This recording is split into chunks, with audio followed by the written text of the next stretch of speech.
अस्सलामुअलैकुम रहमतुल्लाहि व बरकातुहू। मैं मोहम्मद नईम अहमद अपने यूट्यूब चैनल बाखबर बरवक़्त से। इससे पहले भी मैंने वीडियो अपलोड किया और 2-3 दिन पहले भी वीडियो अपलोड की थी। तो जो हालात थे वो मैं आपको बता रहा था। पहली बात तो एक क्लियर कर दें कि सुनने में मेरे आया है कि ग्रुप में कुछ लोग ये बातें शेयर कर रहे हैं। को 3-4 लोगों ने ये शेयर किया है कि ये जो रेट निकाल रहे हैं या ये जो रेट निकालते हैं इनके रेट को हम नहीं मानेंगे।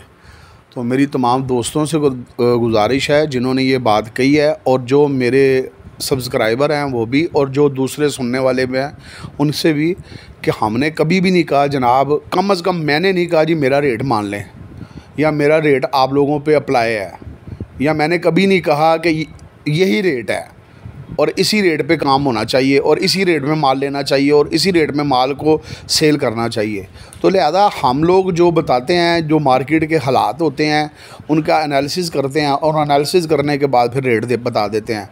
जिसकी आपको मैं एक एग्जांपल देता हूं कि कल मार्केट में 4,950 रुपये में भी माल बिका है, लोगों ने 5,000 में भी माल बेचा है और मार्केट का रेट 5,050 रुपये भी था।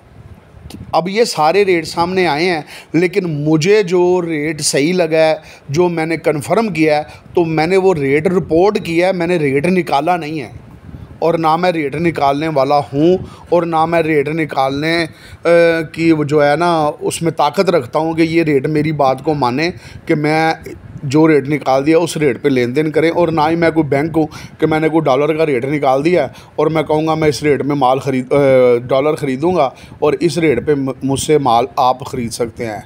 तो लिहाजा ये बात क्लियर कर लें, जो लोग कह रहे हैं जी हम उन ग्रुपों को नहीं मानते जो रेट निकालते हैं, तो बिल्कुल ना माने। उनकी मेहरबानी, उनका शुक्रिया, जज़ाकल्लाह, अल्लाह उनको ज़िंदगी से तंदुरुस्ती अता फ़रमाए। अब आ जाए दूसरी तरफ हालात के बारे में। यार बार बार आप लोग ना दर्जनों फ़ोन, कम से कम एक फ़ोन बंद दूसरा फ़ोन आ जाता है। हालांकि वीलॉग में मैं सारा कुछ आप लोगों को बता देता हूं कि यार ये हालात हैं, इसके मुताबिक ये काम होगा। तो लोग क्रिटिसाइज़ भी करते हैं, हक़ है, और मैं खुश होता हूँ कि जो क्रिटिसाइज़ करते हैं, क्योंकि मैं जो देख रहा होता हूँ मैं उसके मुताबिक तबसरा कर रहा होता हूँ। तो अल्हम्दुलिल्लाह ना किसी के कहने पे करता हूँ, लानत भेजता हूँ ऐसे काम पे, और ना किसी की मंशा को पूरा करता हूँ। ख़ुद भी कारोबार करता हूँ, उसके बावजूद जो फेयर एनालिसिस होते हैं वो कर देता हूँ।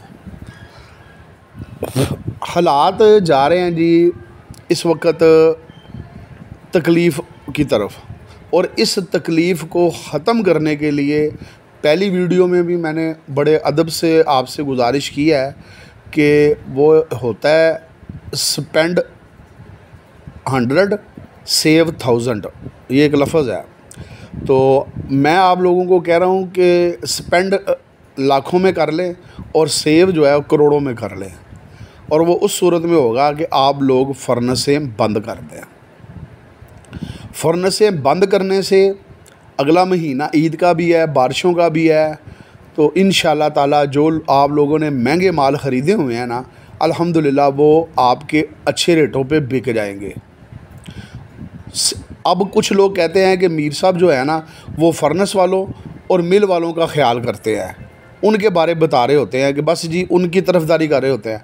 ओए अल्लाह के बंदो, उन फर्नेस वालों से, उन मिल वालों से किसी दुकानदारों में ने भी माल ख़रीदे हुए हैं।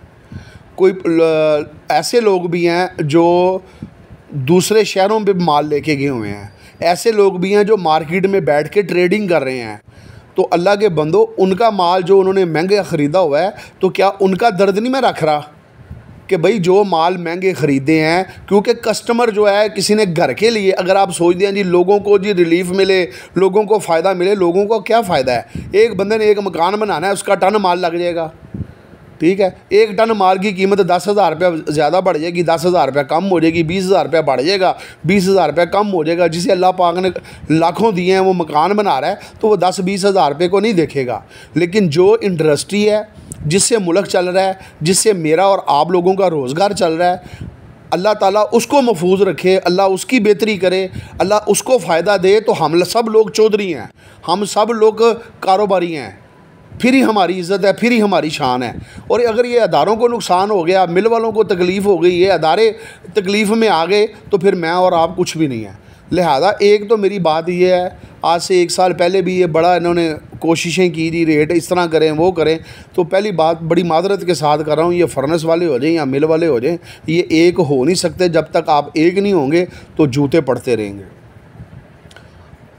अगर बात को बुरी लगे तो मैं मादरत चाहता हूँ। कूड़ा उठाने वाली जो यूनियन होती है ना, कूड़ा उठाने वाली, कचरा जिसे बोलते हैं, वो यूनियन ज़्यादा पावरफुल है ये लोहे वाली मार्केट से, क्योंकि वो भी एक अपना जो है ना एक रेट निकालते हैं कि इस भाव में ये कूड़ा ख़रीदेंगे और इस रेट में बेचेंगे। लेकिन हमारी यूनियन जो है ना वो इस मामले में मादरत के साथ वो कमज़ोर है। वो एकदम देखती है कि बस पता नहीं क्या होने लगा है तो माल बेचना शुरू कर देते हैं, और कुछ पता नहीं होता कि आने वाले दिनों में क्या होगा। इंटरनेशनल मार्केट जो है वो $150 जो है ना वो गिर रही है, तो वो पागलों की तरह 5800, 5900, 6000 पे माल ख़रीदते जा रहे हैं। बहरहाल ये होना ही था, और ये जो हो रहा है ये तकलीफ़ दे है। लेकिन इससे निकलने का एक ही रास्ता है, वो रास्ता है कि आप लोग मिल के बैठ के पूरे इत्तेहाद और इत्तेफाक के साथ इसको बंद कर दें। इसको बंद करने में आपको 2 फ़ायदे हैं, 3 फ़ायदे हैं। नंबर 1, आप नुकसान से महफूज हो जाएंगे। नंबर 2, बंद करके नुकसान को भी महफूज करें, और हुकूमत को अपना रिकॉर्ड भी जो है ना, एहतजाज भी जो है ना वो रिकॉर्ड करवाएं कि जी ये दिन ब दिन जो आप रेट बढ़ा रहे हैं इसके बिजली के, और जो हमें ख्वाबों में भी नहीं होता, फ्यूल एडजस्टमेंट की मद में आप हमें 8-8, 7-7 रुपये डाल रहे हैं, ये हमें काबिल कबूल नहीं है। ये लोहे की इंडस्ट्री और पाकिस्तान दोनों का एक ही हाल है, बिल्कुल सेम ही एक ही हाल है। पाकिस्तान जो है वो एटमी पावर है, और एटमी पावर होने के बावजूद ये ग़ुलाम है। बाहर से बैठ के लोग इनकी हुकूमतों को चलाते हैं, बनाते हैं, बिगाड़ते हैं, और अपने फ़ैसले जो है इन पर मुसल्लत करते हैं। और हम सुपर पावर होने के एटमी पावर होने के बावजूद इस तरह हैं जैसे हमको कंगाल तो हैं ही, अल्लाह माफ़ करे, जैसे हम बिल्कुल जो हमारे वज़ीर आज़म कहते हैं ना बेकारी, हम बेकारी हैं। और इसी तरह लोहे वाले जो हैं उनका भी यही हाल है कि पाकिस्तान में जो सबसे डायरेक्ट और सबसे ज़्यादा रेवेन्यू देते हैं वो जनाब स्टील जो है ना इंडस्ट्री, वो स्टील इंडस्ट्री है। मगर स्टील इंडस्ट्री को उल्टा करके इनको जूते पड़ते हैं, इन पे टैक्स लगते हैं, इन पे बिजली के टैरिफ बढ़ते हैं। उसके बाद इनको सोते में ख्वाबों में भी नहीं पता होता तो फ्यूल एडजस्टमेंट की मद में इन पे टैक्स लगाए जाते हैं। लेकिन ये बिस्मिल्लाह पढ़ के कबूल करते हैं, क्योंकि कुछ बड़े घर, चंद बड़े घर जिनकी हुकूमत के साथ मोनोपोली होती है, वो अपने ज़ाती मफादात की खातर उनसे फ़ायदे उठा रहे होते हैं, और बाकी सब उनका बेड़ा गर्क हो रहा होता है।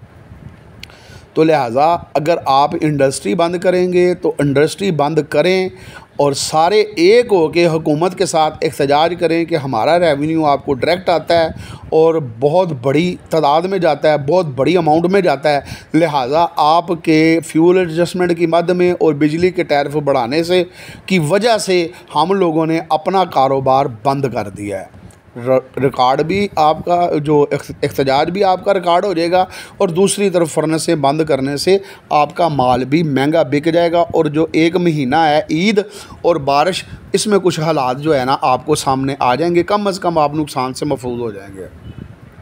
तो जैसे आपका माल महंगा बिकता जाए, जो माल आप लोगों ने तैयार किया हुआ है या पड़ा हुआ है, जो भी है माल बिकता जाए, तो उस माल को फिर आप सस्ती स्क्रैप ख़रीद के अंदर करते जाएँ।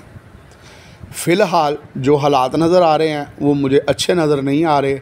मैं आने वाले हालात में देख रहा हूँ बारिश, मैं आने वाले हालात में देख रहा हूँ सैलाब, ईद है, तो मुझे लोहा इस वक्त ऊंची परवान पे जाता नज़र नहीं आ रहा। सिर्फ़ एक हल है, फर्नेसें बंद करें, तो फिर है कि इसका कोई हल निकल सकता है। वीडियो पसंद आए लाइक शेयर कमेंट्स लाजमी किया करें, अपनी दुआओं में याद रखें, क्रिटिसाइज़ करें, जितना दिल करता है करें। बिल्कुल मेरे ज़हन के मुताबिक जो मेरे एनालिसिस हैं वो मैं आप लोगों को शेयर कर रहा हूँ। इससे आप इत्तफ़ाक़ करें या डिसएग्री करें, वो आपकी मर्ज़ी है। अस्सलामु अलैकुम व रहमतुल्लाहि व बरकातुहू।